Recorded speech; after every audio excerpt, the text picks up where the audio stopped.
నమస్తే అండి, నా పేరు Lavanya. Welcome back to Bhimavaram special kitchen. ఈ రోజు మనం చాలా సింపుల్ గా, హెల్దీగా, సూపర్ టేస్టీగా ఉండే ఒక స్పెషల్ డ్రింక్ ని ఎలా తయారు చేసుకోవాలో చూపిస్తున్నాను అండి. ఇది చిన్న పిల్లల నుంచి పెద్దవాళ్ళ వరకు కూడా అందరికి పర్ఫెక్ట్ డ్రింక్ అండి. ఎందుకంటే దీంట్లో యూజ్ చేసే ప్రతి ఇంగ్రీడియంట్ కూడా చాలా natural and full of nutritions. Best part ఏంటి అంటే దీంట్లో అసలు మనం రిఫైన్డ్ షుగర్ లాంటి ఏమీ వాడకుండా న్యాచురల్ స్వీట్నెస్ తో దీన్ని తయారు చేస్తున్నాం. మరి దీని ప్రాసెస్ ఏంటో చూసేద్దామా? ముందుగా బాగా స్వీట్ గా ఉన్న క్యారెట్స్ ని తీసుకోండి. ఇలా ఆరెంజ్ క్యారెట్స్ అయినా తీసుకోవచ్చు, లేదంటే ఒక్కొక్క సీజన్ లో మనకి రెడ్ కలర్ క్యారెట్స్ దొరుకుతాయి కదా, వాటితో కూడా దీన్ని తయారు చేసేసుకోవచ్చు అన్నమాట.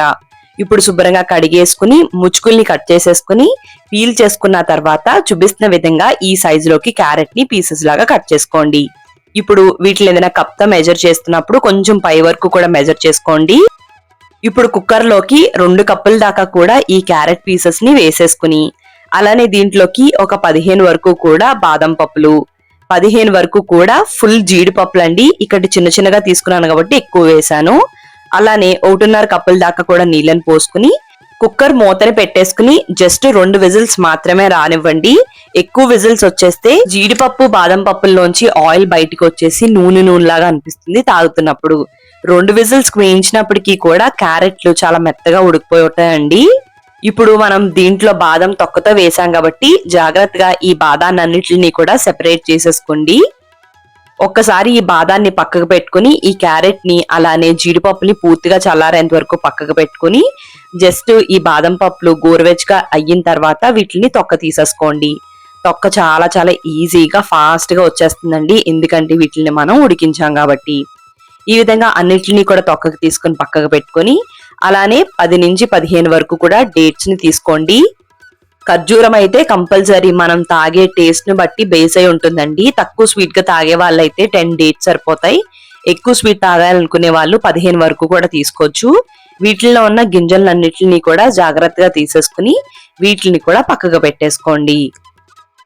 క్యారెట్స్ అలానే జీడిపప్పులు పూర్తిగా చల్లారిపోయిన తర్వాత వాటిని అన్నిటిని కూడా ఒక మిక్సీ జార్ లోకి వేసేసుకుని గింజలు తీసి పెట్టుకున్న ఖర్జూరం, అలానే తొక్కలోంచి పెట్టుకున్న బాదం, క్యారెట్ ని ఉడికించినప్పుడు మిగిలిన నీళ్ళు ఏదైతే ఉన్నాయో ఆ నీళ్లు కూడా వేసేసుకుని ఇదంతా కూడా మెత్తని పేస్ట్ లాగా, అంటే ఈ విధంగా గ్రైండ్ అయ్యేంత వరకు కూడా మెత్తగా గ్రైండ్ చేసేసుకోండి. ఇది ఎంత మెత్తగా గ్రైండ్ చేసుకుంటే మనకు క్యారెట్ మిల్క్ కూడా అంతే స్మూత్ గా క్రీమీగా వస్తుందన్నమాట. ఇప్పుడు దీన్ని పక్కకు పెట్టేసుకుని స్టవ్ ని ఆన్ చేసుకుని ఒక కడాయిని పెట్టుకుని దాంట్లోకి 4 కప్పుల దాకా కూడా పాలని పోసుకోండి. 4 కప్పులు అంటే 1 లీటర్ వరకు కూడా పాలండి.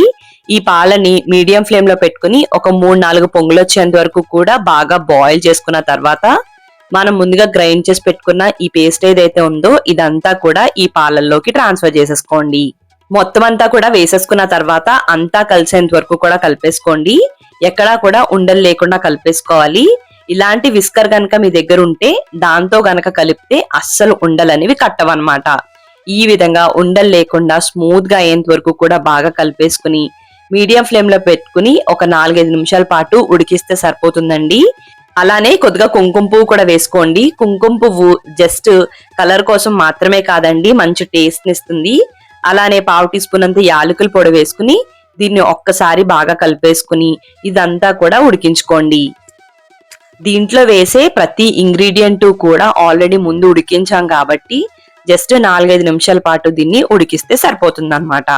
4-5 నిమిషాల తర్వాత కన్సిస్టెన్సీ ఈ విధంగా ఉంటుందండి, కాస్త చిక్కబడుతుంది. వెంటనే స్టవ్ ని కట్టేసుకుని దీన్ని పక్కకు తీసుకుని పూర్తిగా చల్లారబెట్టేసుకోండి. ఇదంతా కూడా పూర్తిగా చల్లారిన తర్వాత నేను జస్ట్ సర్వింగ్ కి నీట్ గా ఉంటదని వేరొక బౌల్లోకి ట్రాన్స్ఫర్ చేస్తున్నానండి. మీరు కావాలంటేనే దాంట్లోనే ఉంచేసుకుని దాంట్లోకి చిన్నగా తురుముకున్న కొన్ని బాదం పప్పులు, అలానే చిన్నగా కట్ చేసి పెట్టుకున్న జీడిపప్పులను కూడా వేసుకుని మరొక్కసారి అంతా కూడా కలిసేంత వరకు కూడా కలిపేసుకోండి. ఇలా బాగా కలిపేసుకున్న తర్వాత దీన్ని ఒక 2-3 గంటల పాటు ఫ్రిడ్జ్ లో పెట్టుకుంటే మంచి చల్లగా రెడీ అయిపోతుంది. ఒక 2 గంటల తర్వాత తీసుకుంటే ఈ విధంగా ఉంటుందండి. ఇంకొంచెం ఎక్స్ట్రా చిల్ కోసం నేను ఐస్ క్యూబ్స్ ని వేసుకున్నాను. మరొక్కసారి ఇదంతా కూడా కలిపేసుకుని సర్వ్ చేసుకుంటే తాగడానికి చాలా చాలా యమ్మీగా ఉంటుంది. తాగిన తర్వాత ఫేస్ లో గ్లో వస్తుంది.